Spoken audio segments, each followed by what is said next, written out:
Salam alaikum, marhaba bikoum pour un nouveau cours de puriculture. Avec Madame Gaïd, l'école paramédicale de Faq Seha, Tipaza.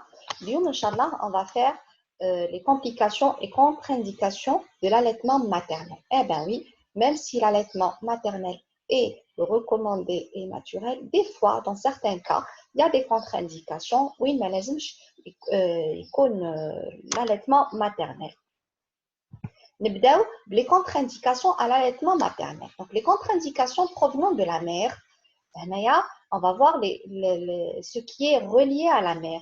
Les maladies graves, cardiopathie, néphropathie, sida.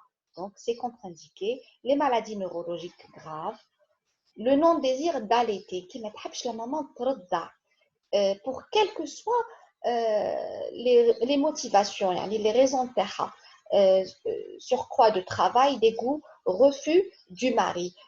Quiconque a un non-désir d'allaiter, c'est contre-indiqué, donc il ne faut pas donner le biberon. La relation entre la maman et le bébé est contre-indication provenant de l'enfant. C'est lié à l'enfant, les difficultés de succion. Il y a des problèmes de succion qui mal le bec de lièvre, de loup. Par exemple, le bec de lièvre, qui m'a raconté la fente palatine. En général, quand il y a une fente palatine, on recommande plutôt le biberon.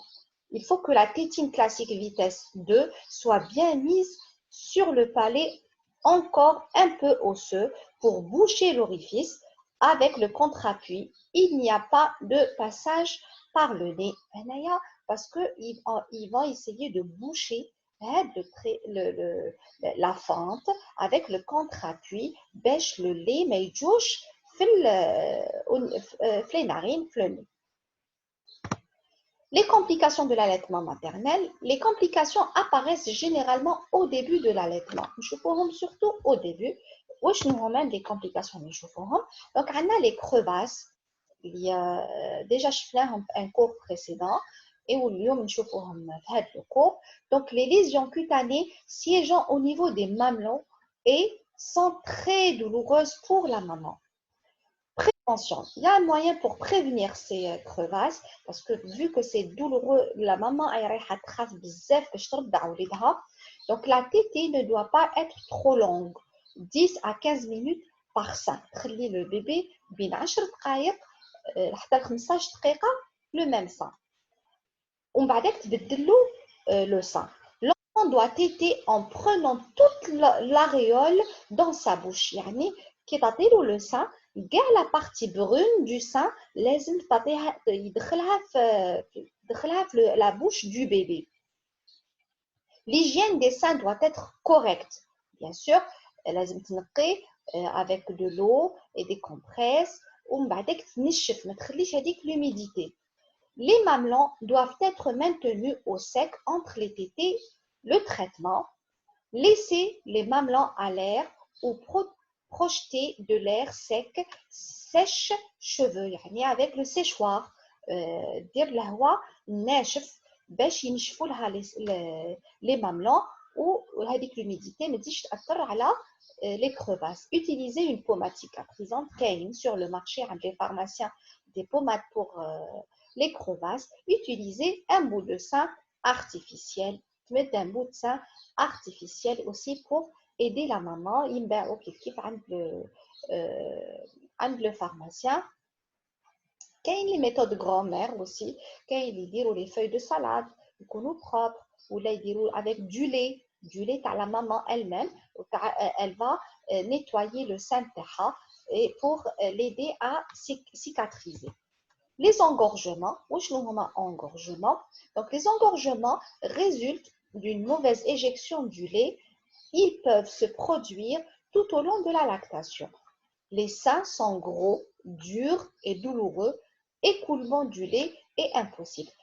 C'est un sein qui n'allait pas, non allaitante, c'est une femme non allaitante.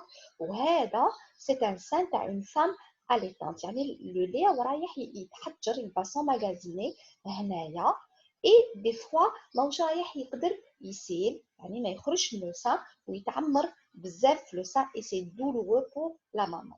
La prévention, une mise au sein précoce, يحطوا le bébé précocement le sein باش يرضع le sein تاع sa maman des tétées fréquentes souvent تعطيلو le sein تاعها ما تخليش هذاك الحليب يتحجر لها بزاف في la glande mammaire. Une bonne vidange du sein à chaque tétée تخلي le bébé يرضع d'une bonne manière باش يفرغ le sein وما يخليلهاش الحليب فيه. Un environnement psychologique apaisant, toujours le calme qui entoure la maman.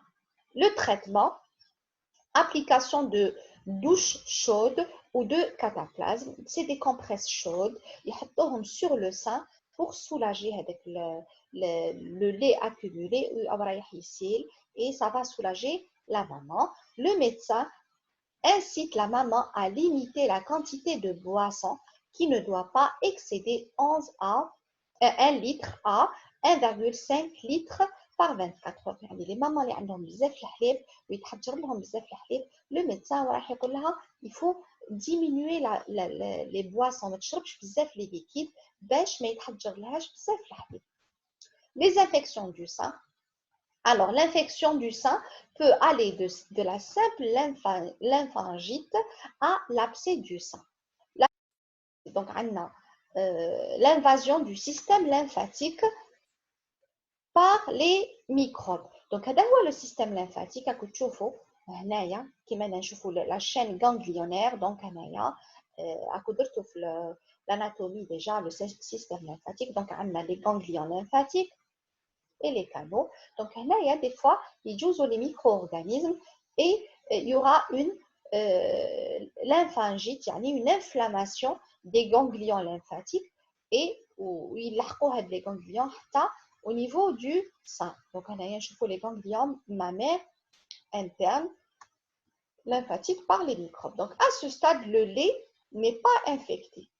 Qui compte la simple lymphangite, il n'y a pas le lait est encore utilisable pour le bébé. Il peut le consommer parce qu'il n'est pas infecté.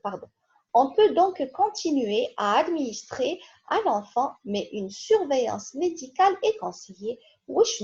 لازم نعسوا la maman وتروح elle consulte وباش le médecin هو اللي يقول لها est-ce que تخلي الحليب ولا ما تخليش الحليب. Donc هنايا كنت تشوفوا هنايا les ganglions lymphatiques qui sont inflammés.